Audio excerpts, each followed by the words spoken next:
Salut la MK Team, c'est Elias, on se retrouve aujourd'hui pour une nouvelle vidéo, les 5 meilleurs combattants africains de MMA. You go back to Nigeria, I could find you a 9-year-old, you take a soccer ball out of his hands, give him some MMA gloves, teach him how to grapple, and they'll be wrecking shop. So right now, before the Africans start taking over, everyone start making moves. Petite précision avant de commencer, dans le classement, on retrouvera uniquement les combattants africains encore actifs. Et quand je parle d'Africains, je parle bien évidemment d'Africains nés en Afrique, mais également ceux qui sont détenteurs de la double nationalité ou qui sont tout simplement d'origine africaine. On commence tout de suite avec un ex-aequo. En 5e position, on retrouve l'Algérien Nordine Taleb et le Marocain Abou Azaïtar.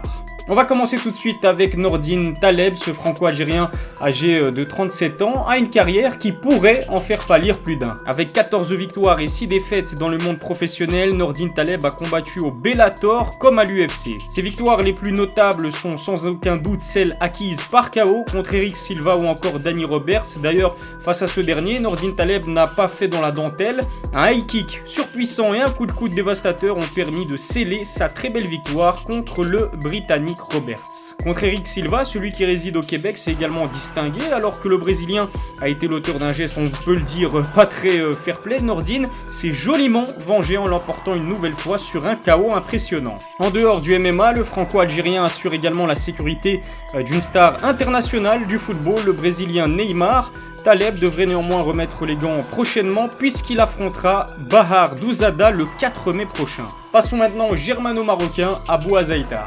Avec 14 victoires et seulement une seule défaite, le natif de Cologne est promis à une belle carrière. Âgé de 32 ans, Abou Azaïtar a passé la majorité de sa carrière à combattre en Europe, mais il vient tout juste de signer à l'UFC. Opposé au Brésilien Vitor Miranda pour sa première, le Marocain s'est imposé sur décision unanime. Pour vous donner une idée du talent d'Abou Azaïtar, il suffit de s'apercevoir qu'il a en fait signé chez Dominance MMA, l'agence sportive gérée par un certain Ali Abdelaziz. Pour ceux qui ne le connaissent pas, Ali Abdelaziz est tout simplement le manager le plus puissant du MMA, on peut même le comparer à Mino Raiola dans le football. Si Abou Azaïtar a fait son entrée dans la team d'Ali, c'est qu'il est promis, c'est sûr, à une carrière incroyable. Le Marocain était d'ailleurs présent pour soutenir Khabib lors de la préparation de son dernier combat face à Conor McGregor. Inshallah, Khabib gonna win, he gonna smash him. Okay, it's gonna be very nice and hard fight. This is fighting and we pray that Khabib gonna win. I am sure he gonna win. Numéro 4 de mon classement des meilleurs combattants MMA africains, Cheick Kongo. Cheick Kongo est l'une des figures majeures de l'UFC de 2006 à 2010. Avec son physique impressionnant, le Français d'origine burkinabé et congolaise a quelques combats mythiques à son actif. En 2007, lors de l'UFC 75, il affronte par exemple Mirko Cro Cop dans ce qui ressemble à un main event. Déclaré vainqueur à l'unanimité, Cheick Kongo va alors devenir l'une des attractions principales de l'UFC. Malgré certaines grosses désillusions, Cheick Kongo va au final donner à ses fans ce qu'ils veulent voir, des KO impressionnants. Le combat le plus mémorable de la carrière de Cheick restera sans nul doute celui face à Pat Berry. Alors qu'il est mis au tapis à 2 reprises lors du premier round, le Parisien va se relever pour donner lieu à un retournement de situation incroyable mais vrai. Aujourd'hui signé au Bellator, Cheick Kongo reste sur 8 victoires consécutives. Numéro 3 de mon classement, il est peut-être encore plus puissant que Cheick Kongo, Francis Ngannou. Le combattant camerounais est la preuve vivante que dans la vie, il ne faut jamais baisser les bras et toujours croire en soi. Francis Ngannou grandit dans une famille très pauvre au Cameroun. Après avoir abandonné l'école, il décide de travailler dans une carrière de sable à 12 ans seulement. Arrivé en France à 26 ans, il dort dans la rue et finit donc par trouver refuge auprès d'une association. Repéré par le boxeur Didier Carmon, Francis Ngannou va se mettre au MMA en 2013, c'est donc très récent.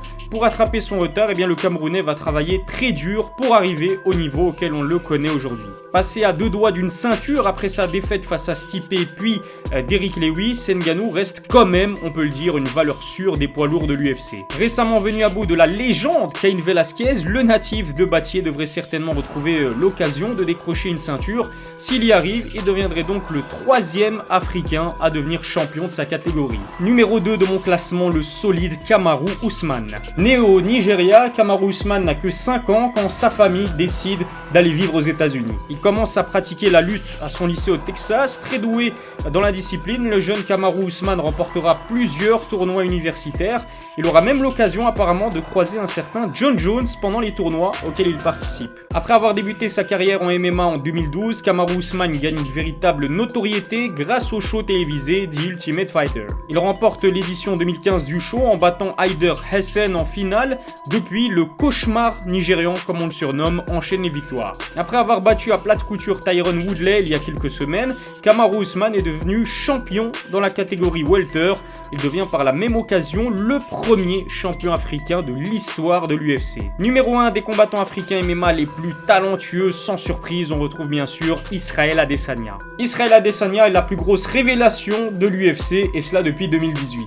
Né lui aussi au Nigeria, Israel Adesanya immigre en Nouvelle-Zélande avec sa famille lorsqu'il n'a que 13 ans. À 18 ans, il se met au kickboxing et participe à plusieurs tournois en Asie et en Nouvelle-Zélande. Au total, en 85 combats, Stylebender remporte 75 victoires. En 2014, l'hyperactif nigérian entame même une carrière en boxe anglaise pour un bilan, on peut le dire, très positif. Une seule défaite et 5 victoires, dont une contre l'américain Brian Minto. Adesanya débute à l'UFC en 2018 à peine. Depuis sa première victoire face à Rob Wilkinson, eh bien c'est un bilan parfait pour le Nigérian qui surclasse haut la main tous ses adversaires. Invaincu en 17 combats, tombeur d'Anderson Silva et de Kelvin Gastelum, Israel Adesanya est devenu le deuxième Africain à remporter une ceinture à l'UFC. Il se murmure même qu'il devrait affronter John Jones en 2019. Une chose est sûre, l'Afrique regorge de talent, et pas seulement au MMA, que ce soit dans d'autres sports aussi. Alors si j'ai peut-être oublié un nom, dites-moi en commentaire quel est selon vous le meilleur combattant africain du MMA. Dites-moi aussi quel pays africain est le plus doué pour placer les meilleurs combattants. N'oubliez pas de liker la vidéo, de vous abonner à ma chaîne YouTube. On vient d'ailleurs tout juste de dépasser les 22 000 abonnés, et cela en un an seulement. Alors vraiment la MK Team, merci beaucoup. Abonnez-vous également à mon compte Instagram IlyesMKT. Je vous remercie pour tous vos commentaires positifs. Je vous dis à très bientôt. D'ici là, prenez soin de vous.